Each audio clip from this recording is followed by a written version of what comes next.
Hello everyone, even. There you are.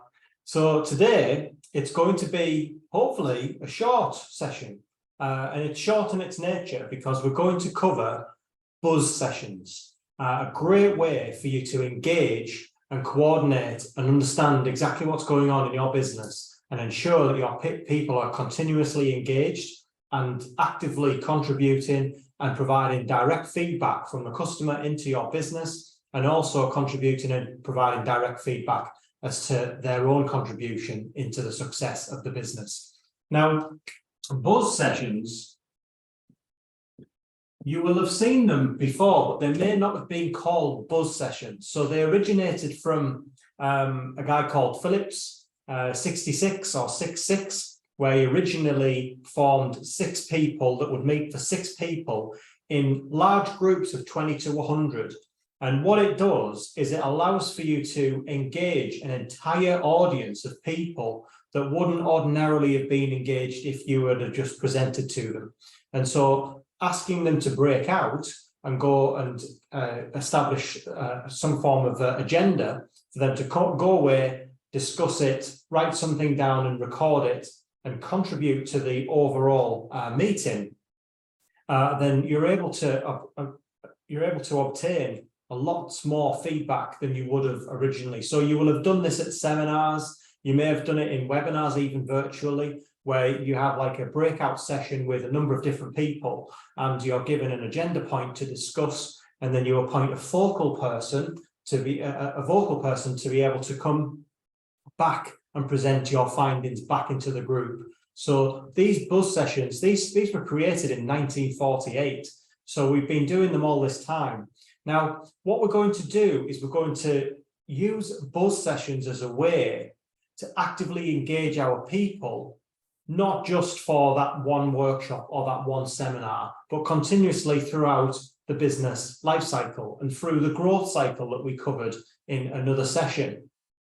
So by the time you get to buzz sessions, you will have understood a few things in terms of the growth cycle. So you will understand your business objectives or business success criteria.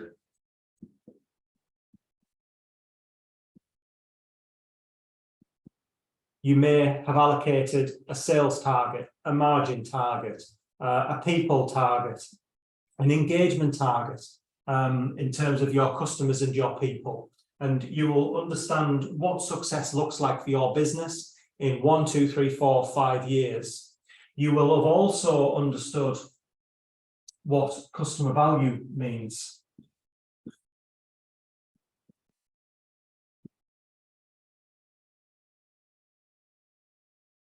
Ask your customers what they perceive to be of value in you and your business. Ask your customers why they take money from their pocket and put it into your pocket. Very, very important to understand the space between selling and buying.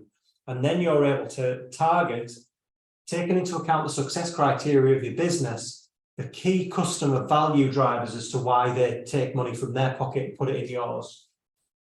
Then what you're able to do is you're able to ask your people in terms of customer value.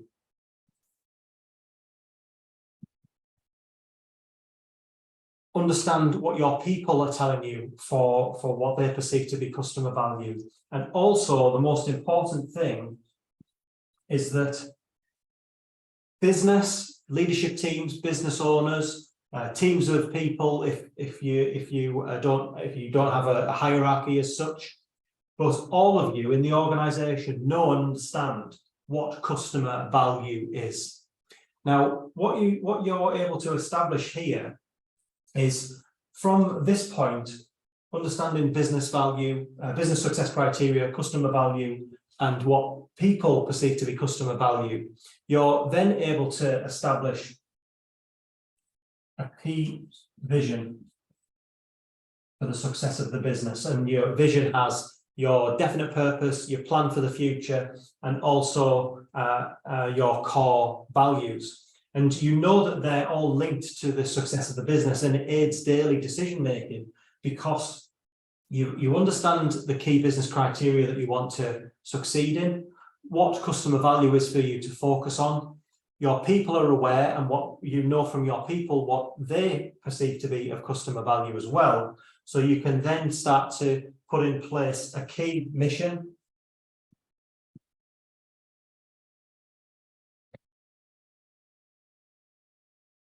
To ensure that the mission statement is directly attributed to your people, adding to customer value, and you know that when your people are growing and adding to customer value, it links to the success of the business, and vice versa. It's a continuum. It's a continuous cycle. And then in terms of your people,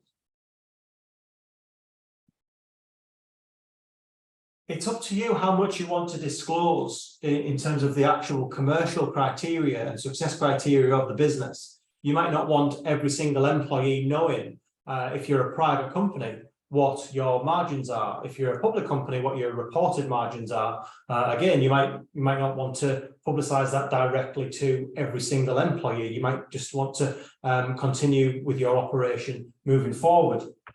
But if your people are aware as to what the success criteria are in the business, you're able to translate success criteria in the form of objectives.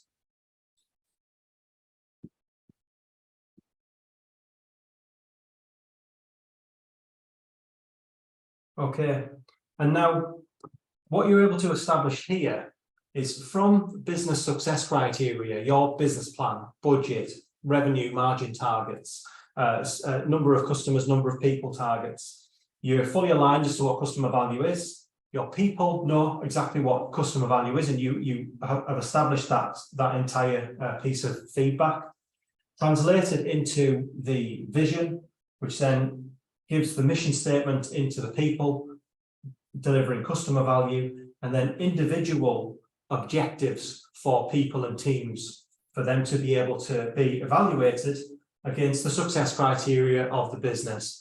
And then essentially, as the business grows, the people grow. As the people grow, the business grows, because everyone's fully aligned with what drives customer value, what enables and inhibits the people from delivering customer value. So what enables them, you want to ensure that is enduring, and what inhibits them, you want to nail or make as much as efficient as possible, or stop doing it. That forms your mission statement. And then you're able to translate business success criteria from the mission into individual objectives. Now, once you've established this, one thing that you're able to do is start communicating this into the business. So, and increase the engagement of your customers and your people. This is going to cover how to engage your people much more succinctly and continuously, so that there are no surprises when it comes to that half-yearly performance review, where the worst case of a performance review is that it's done half-yearly, in my opinion. And also, because you've never had that much interaction with that person, if you're the manager or leader conducting the performance review, then there's lots of surprises there, usually good and challenging. So the buzz session will allow you to see how to continuously have the growth cycle revolving around the operation of the business. So we're just going to clean the board and give me some space. So that's the growth cycle that we've covered in detail. Then, once you've established your vision, the mission, and then objectives, you'll have a mission statement that you might want to divide into 3 teams or 3 parts to be able to allocate objectives into individual teams. So your objectives could be, you might have 5 teams or 5 people, You might have 5 divisions that need to stick to a specific objective. And you know, as I've said with the growth cycle, that the objective contributes to the mission and to the vision, which goes back to customer value, business success criteria, and then you can continuously evaluate the performance against delivery of objectives that are fulfilling the mission and vision against the fact that, you know, sell more, to be simple, in terms of an objective. Is that increase in sales? Indeed. Now, once you have the wheel that you're able to communicate throughout your entire organization, and I talk about a single page, a single flyer that every person in the organization should have, so that they know, as they're performing their duties, how they're contributing to the success of the business. This should be a snowball. So this should start off, if you baseline where your current business is, it should be a snowball that everyone can hold and can see. And effectively, as your business revolves and you go through the growth cycle, continuously understanding your success criteria, understanding customer value, how your people contribute to customer value, how you evaluate the performance against the vision, mission, and objectives, and you grow again in your success criteria, you go again and re-baseline. So as you're continuously revolving around the growth cycle, it should be a snowball effect. So you start off here, understand customer criteria, people, customer criteria here, vision, mission, objectives, growth, go again, vision, mission, objectives, growth, go again, and it should get bigger and bigger, and that's how you link business success to your people success. Now, the buzz meeting, you're able to provide everyone with a copy of this. The buzz meeting should be very, very succinct. It's almost like a breakout or a focus group or a huddle, actually, as well. If you're carrying out innovative or creative tasks, you can put teams together randomly even and ask them to huddle on a certain topic. Now, when it's used in the connection with the growth cycle, i.e. mission and objectives directly linked to the success of the business, the buzz meeting should be a regular review of teams as to how they're progressing throughout the week. So each week, and it doesn't need to be a long meeting, it can be 15 to 30 minutes maximum.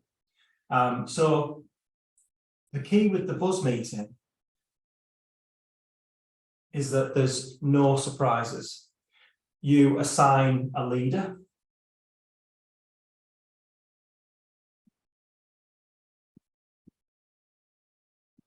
Important to have a leader. It's not a coffee break, okay? You have a leader that sits people down on a Monday or any day of the week or a Friday to evaluate the week that's gone by. How's your week gone? Let's everyone take it in turns to have 60 seconds or 90 seconds to say, this is what's gone well.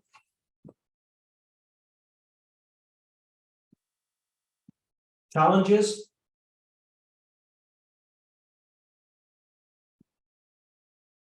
Any lessons learned or best practice shared?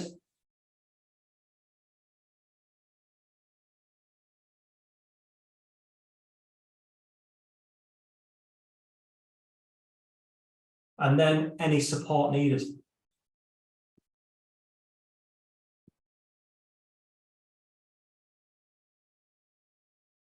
So, what's gone well? What have been the challenges for the week?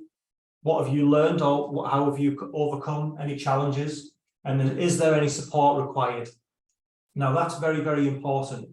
If you cover that in line with the objectives that each team member knows that they need to fulfill, they may have 1 or 2 objectives, 3 maximum, especially if you need to evaluate and monitor performance against objectives, especially if these objectives link to the success of your business. But it needs to be very specific. We talk about SMART objectives. These need to be SMART objectives. So groups, teams of 5 to 10 people max. You can split different teams up to have weekly buzz meetings, weekly buzz sessions. I've seen buzz sessions go for an hour with larger teams.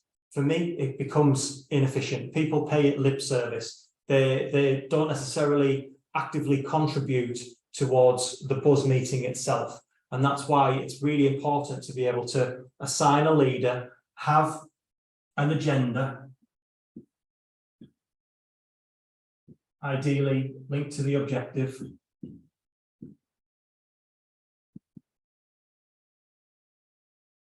and then you know that your team, or teams and your people are continuously talking about how they're contributing to the success of the business. Now, this is weekly. So once you put these in place, you know that you can ask people to stay behind 15 minutes, to on a Monday come in 15 minutes early, or even if you feel as though it's contributing positively, you can start the clock, or you can start at 9:15 on a Monday morning, knowing that your people are there at 9 and they're having a buzz about how the following week is going to go, and there's no surprises. Everyone knows what's gone well and what successes they've had. Chance to celebrate and recognize people every week is pretty important. Challenges, so people are forecasting throughout the week, understanding what lessons and best practice they've used to overcome them, or what support is needed. So you get more people engaged, knowing that as a leader or a business owner, that you don't have to do everything yourself. It would be fantastic if you knew hundreds of names, their families, their hobbies, what do they do at the weekend, and I would encourage you to do that gradually. You, as a leader, as a business leader, when you have other responsibilities and have got a business to run and you've got people to manage and lead, you can't spend 15 minutes with every single person every single day. The buzz meetings allow the proficient and much more efficient engagement within the business. Now, the way this all ties together through buzz meetings that you can allocate team members for, knowing that they're contributing and talking about objectives in their agenda, you can then have more formal or informal meetings with your employees or with your people and your teams, and they can be in the form of one-to-ones. So one-to-ones, you can call them performance reviews, but you don't necessarily need to have formal one-to-ones, certainly not every week, unless there's something really challenging going on in the business. But you can have one-to-ones, for me, monthly as a minimum.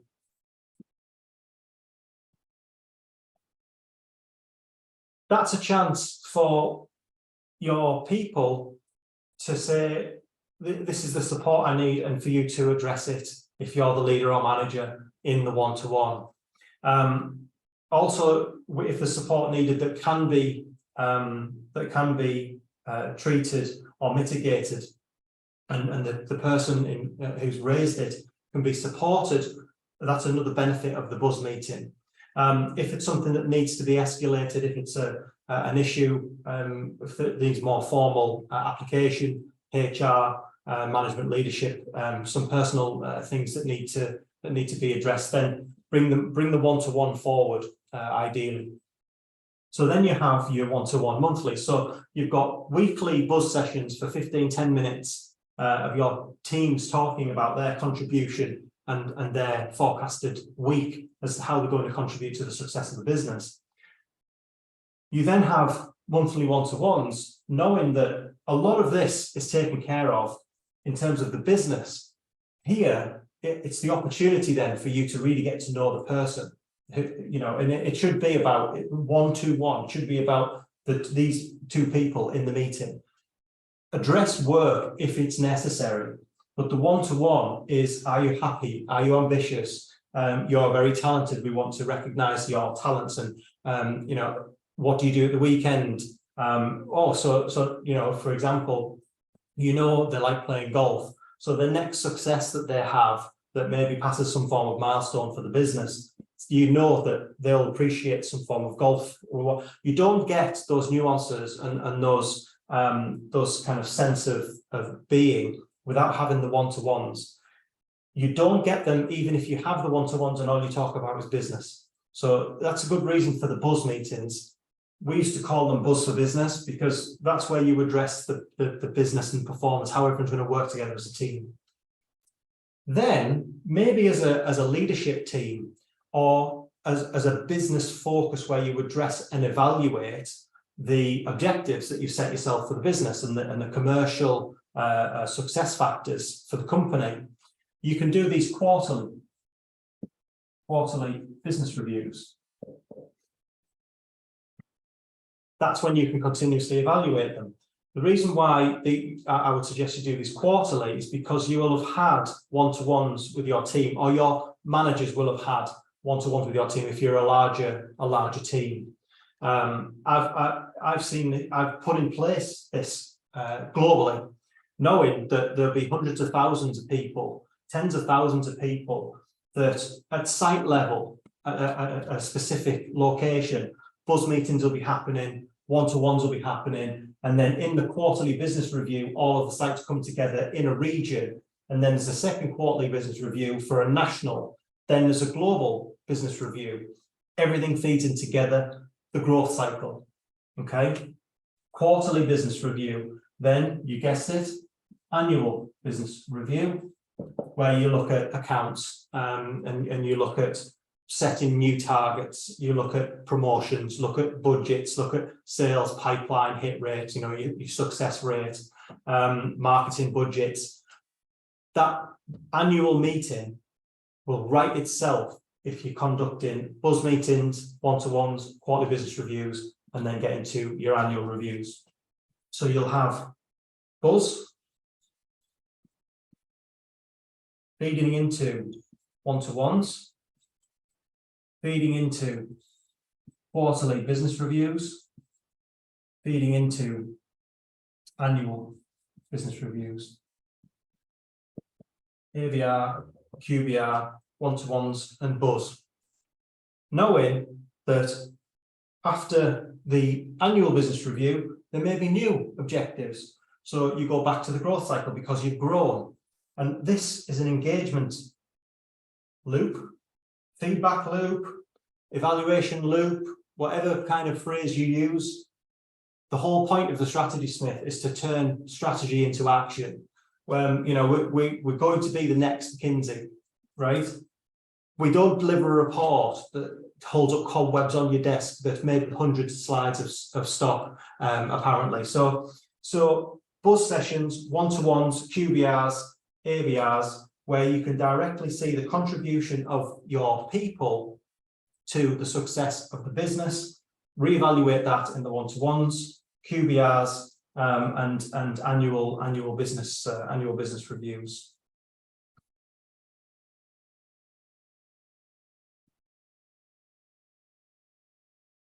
And that's the session. So have fun with it. Get through the buzz sessions, get through the one-to-ones, quarterly business reviews, annual business reviews, reassess the performance of the business, allocate revised objectives linking to the mission and the vision. You're able to evaluate if necessary in one-to-ones, evaluate the business success, quarterly reviews, evaluate business success and annual reviews. And once you do that, you have a fully engaged workforce, a team of people that are growing in parallel and linked to the business centralized around customer value. Perfect. See you tomorrow. Good night, everyone.